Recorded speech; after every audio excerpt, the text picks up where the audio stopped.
Hey, bud, what'd you think, man? Let me know some things about what can we expect from you? Fireworks. Fireworks. You ready, bud? That's the fight that everybody want to see. Yeah. I want to do it. Do you respect him as like when he's like, I got a couple fights left, I'm at the end, I'm only trying to get mega fights, so I understand. Terence "Bud" Crawford responded to Jaron Ennis' call for a fight at the super middleweight division for all his belts and officially accepted the challenge.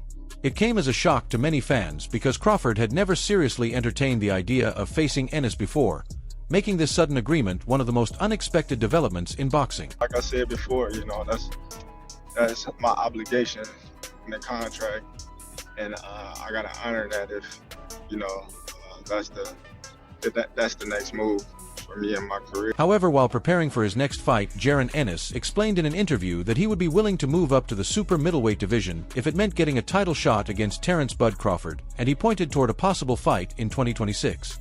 Ennis said the risk would be worth it and compared the move to Crawford's own career path when he jumped from welterweight, took a single bout at 154 pounds, and then moved straight into a higher division, showing that bold weight jumps can redefine a legacy rather than limit it. Terence Crawford against Jaron Ennis, for me, is the best fight in American boxing.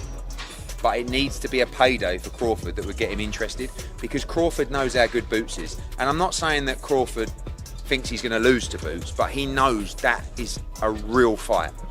But for me, Boots is the new Crawford. Interestingly, Terence "Bud" Crawford took part in a victory parade in his hometown of Omaha just hours later, and when asked about Jaron Ennis and his recent claims, Crawford made it clear he was open to the fight. He didn't hesitate with his message, either telling Ennis that if he truly wants it, then he should handle the business and send the contract because he is willing to do the fight at 168 pounds without hesitation. That stance was later backed up by Ennis's promoter Eddie Hearn, who praised the matchup and called it the best fight in boxing right now, signaling that real momentum may finally be building behind this high-risk, high-reward showdown. You know, without him, you know, really wanting to fight and putting forth the effort into doing what he can do along with me to get this fight done, we wouldn't be fighting. So it's only right that I give him that same, you know, I want and I need. So after I do my thing, you know, Saturday night and be victorious, you know, I feel like it's only big name fights from here on out. You know, only main event headlines and pay-per-view headline, pay-per-view fighting. So that's my goal. Matchroom Boxing head Eddie Hearn said talks are ongoing for Terence "Bud" Crawford to face former unified welterweight champion Jaron "Boots" Ennis, who is set to make his 154-pound debut on October 11th against Wismal Lima, and Hearn called Crawford versus Ennis the best fight in American boxing right now, while adding that it would need to be a major payday to secure Crawford interest because he fully understands how dangerous Boots is, not because he fears losing, but because he knows it is a real high-level fight, and Hearn even went as far as saying Boots is the new Crawford, and now it is about landing the right fights to prove just how great he truly is. A fight that makes a whole lot of sense, and a fight that stylistically would be, oh my goodness, is a fight between Terence Crawford and Jaron "Boots" Ennis. I don't think I think that's going backwards for Terence. To that point, Jaron doesn't have the kind of accolades. He doesn't sell to the mass and all these. So this fight was perfect timing for both these guys. During Terence "Bud" Crawford post-fight press conference, when Jaron "Boots" Ennis was mentioned as a possible future opponent, the 5-division champion made it clear that he has no plans to return to the junior middleweight division, and said that for the fight to happen, Ennis would have to agree to meet him at a different weight. And Eddie Hearn explained that the main obstacle is financial because Crawford now operates on a level where only massive fights make sense, adding that Crawford is a completely different animal with an elite boxing IQ that is far beyond most fighters, and to even compete with him you need experience, discipline, and deep technical schooling, which is exactly why Hearn believes the Boots fight is so compelling and dangerous at the same time. It's been a roller coaster, but you know, we made it to the top.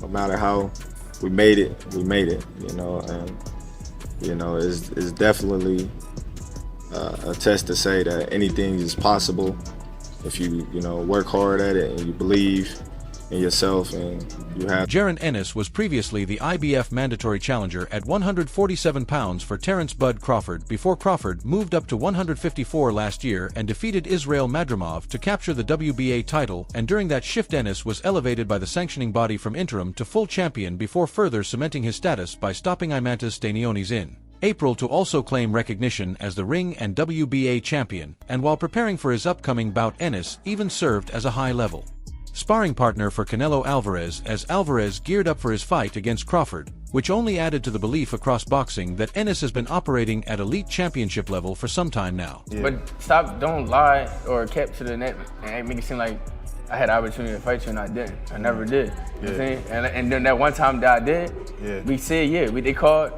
and we said we never heard nothing else back about it. So right. I mean, I respect it though. I mean, get your money. You know what I'm saying? Do your thing. But don't be capping on the net.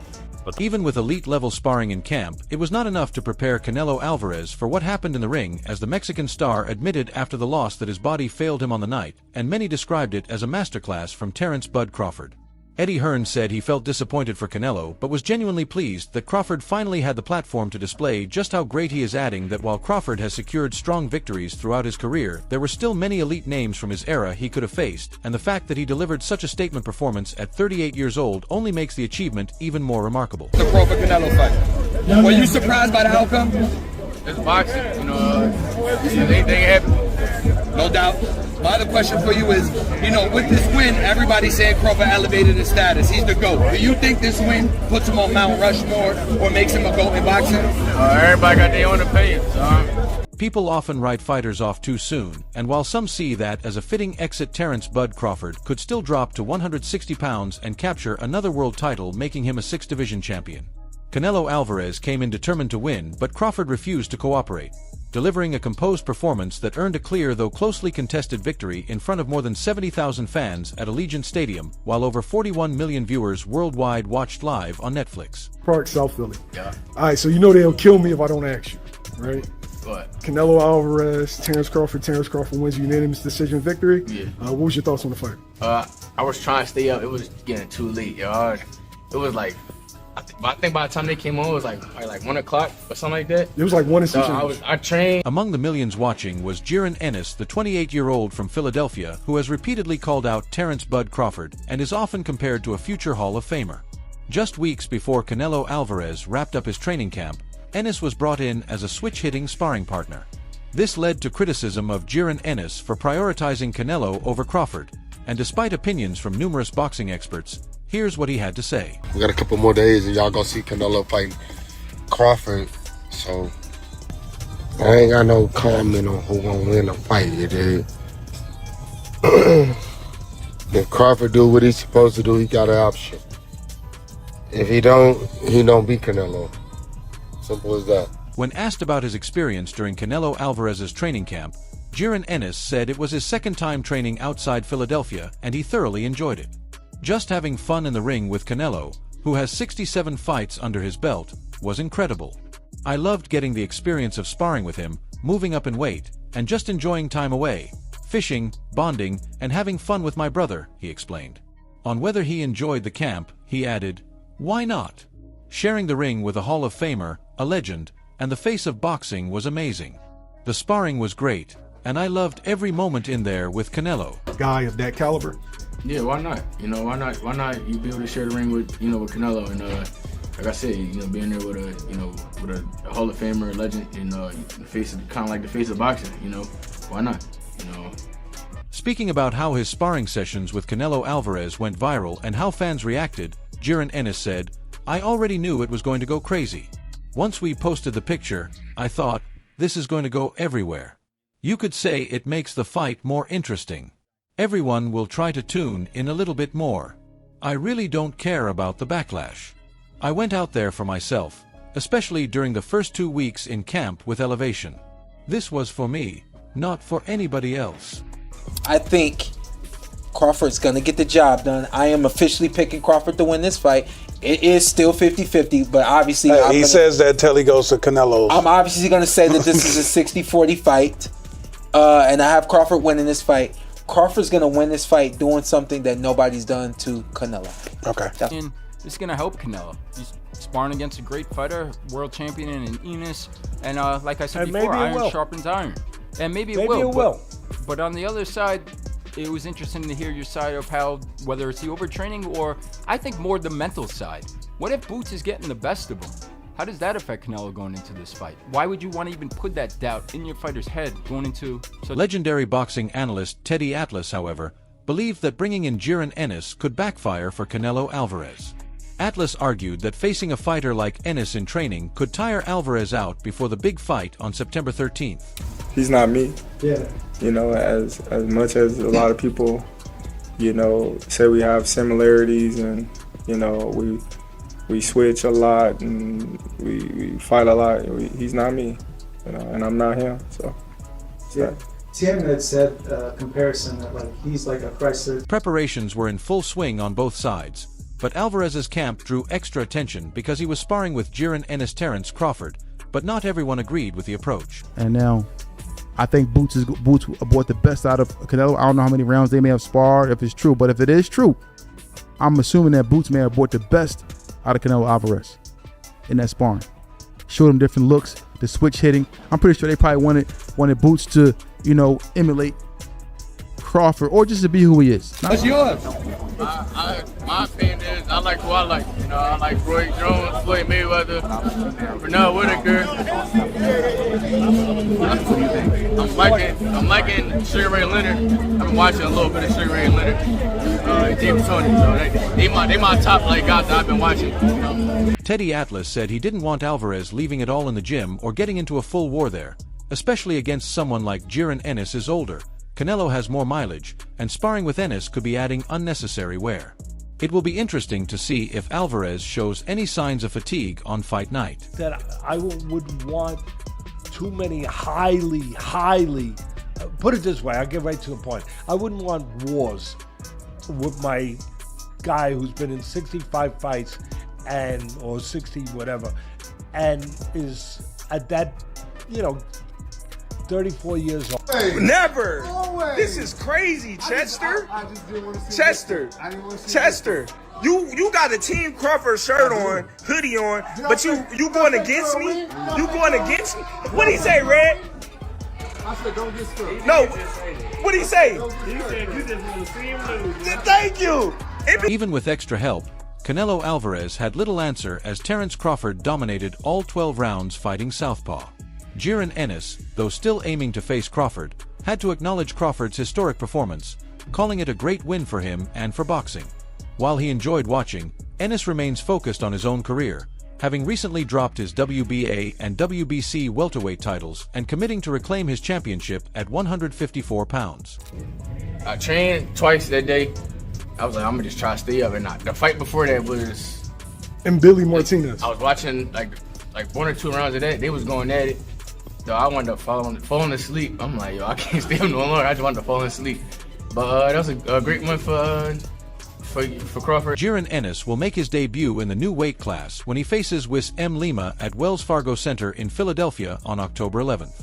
With a chance to make a statement and potentially grab a secondary belt, Ennis is eager for fight night. I'm feeling great. It's almost time.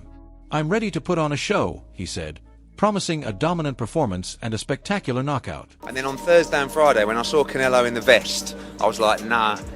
I was like, no, he's gonna pull it off here. And you know, it was an amazing performance by Terence Crawford. Yeah, I'm gutted for Canelo, but I'm actually pleased that Crawford is getting the opportunity to show how great he is, because his resume hasn't really allowed that. Don't get me wrong, he's got some good... On the eve of his 38th birthday, Terence "Bud" Crawford was not just celebrated, he was honored. A hometown parade drew an estimated 20,000 fans, turning the streets into a sea of blue and gold with Crawford at the center. Riding atop a throne mounted on a semi, he raised his hand to the cheering crowd. Amidst the camera flashes and excitement, he sent a brief but powerful tweet, signaling that his roots, his city, and his achievements are bigger than any single fight. Crawford's victory over Canelo Alvarez earlier in Las Vegas made headlines, but the homecoming elevated the celebration to an entirely new level.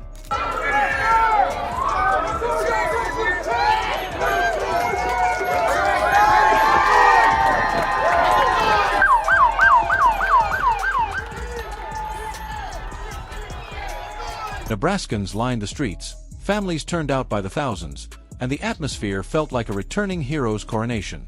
Few fighters in boxing history achieve undisputed champion status in multiple divisions, and Crawford now stood proud amid the celebration. Yet beneath the jubilation lay a sense of finality. At 38, questions arose about whether the Canelo fight might have been his curtain call. In interviews, Crawford emphasized that his focus was never on paydays but on legacy. Reflecting on times when critics doubted his path, he said, "It's crazy because when I was with Top Rank, a lot of people were saying, he's broke, he's this and that.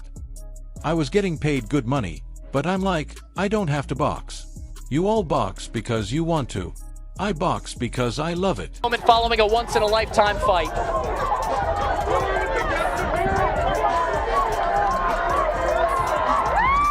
.42-0, waving to the crowd, pumping his fists like he does so well. And a kid on his lap, I love it. Guys, I'm having a hard time hearing you, but it's hard to hear anything because it is loud. The city of Omaha is out. Bud Crawford making his way to the heartland of America Park. Bill, what's yours? My opinion is I like who I like. You know, I like Roy Jones, Floyd Mayweather, Bernard Whitaker. I'm liking Sugar Ray Leonard. I've been watching a little bit of Sugar Ray Leonard.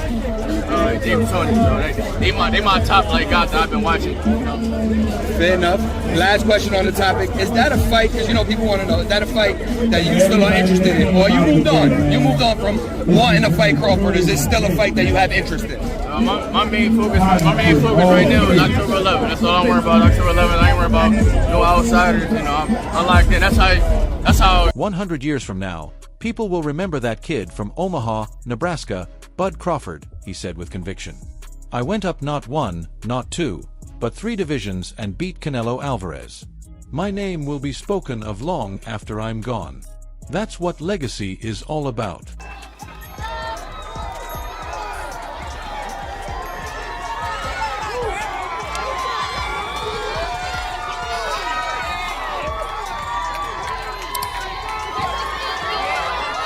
Crawford's words carried personal weight, and only time will show if that promise endures. On this day, Omaha already seemed convinced.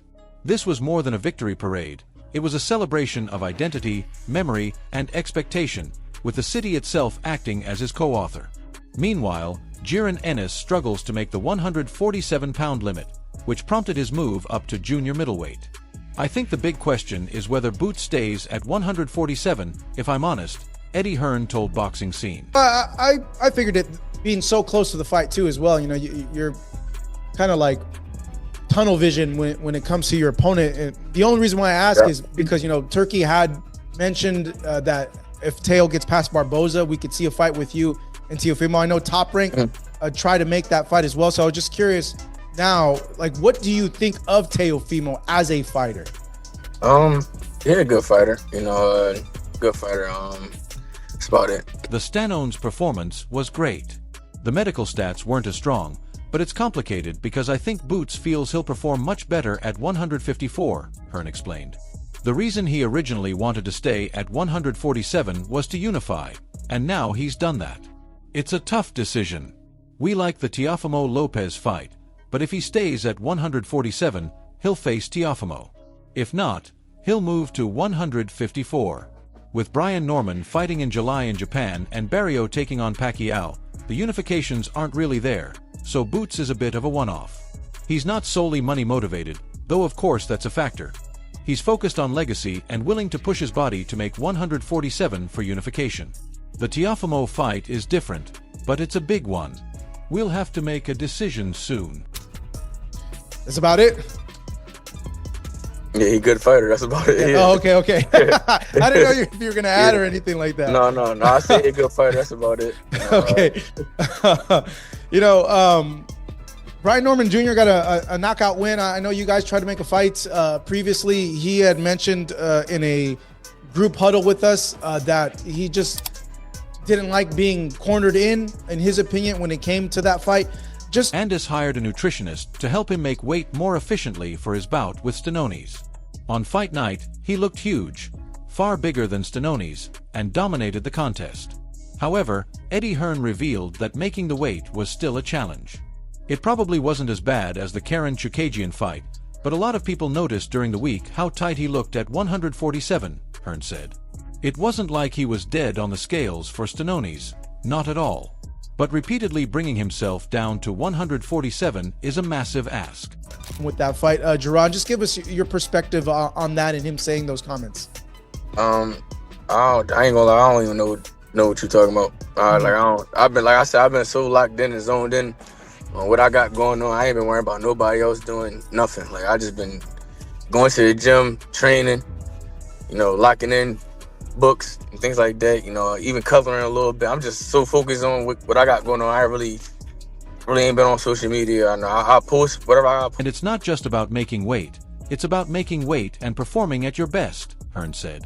Even in the Stanonis fight, he didn't feel like he showed his most powerful version of himself, which is quite remarkable because the performance was already incredible.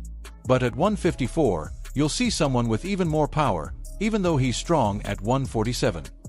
That's all for now. For the latest updates, moments, events, and news in the world of boxing, stay connected by subscribing to our YouTube channel and turning on notifications to catch all our quality content. Until next time, peace out.